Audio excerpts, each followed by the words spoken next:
And also guys, I have here an old shorts that is no longer wearable. It's already old, so I'm gonna recycle this. And I'm gonna use also this old pad from an old bed. And I'm gonna cut this other side to shape it here on my chair, using for my laundry. This is a long short chair for my laundry. And I'm gonna cover this. I'm gonna show you also my materials, thread, my scissor, and my needle. So that's it.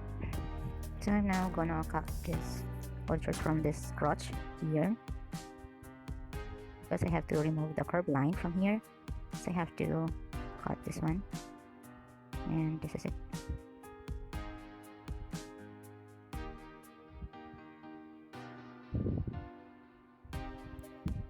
So I'll be removing the curb line from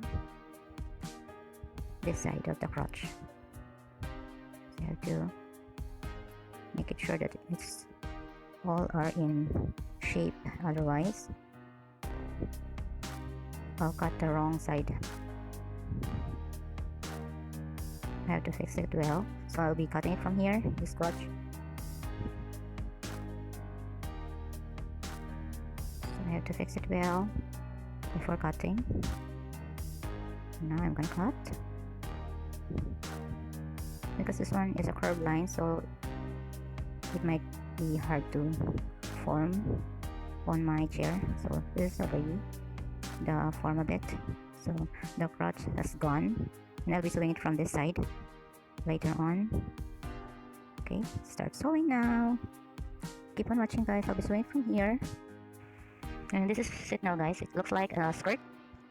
See, it looks like a skirt after removing the crotch from this side. So I'll be sewing it from here.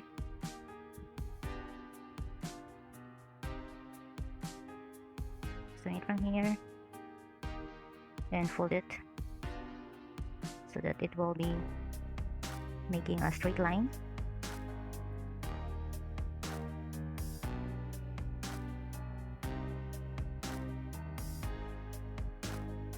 This is just easy when I have a sewing machine, but I'm doing it by my hand.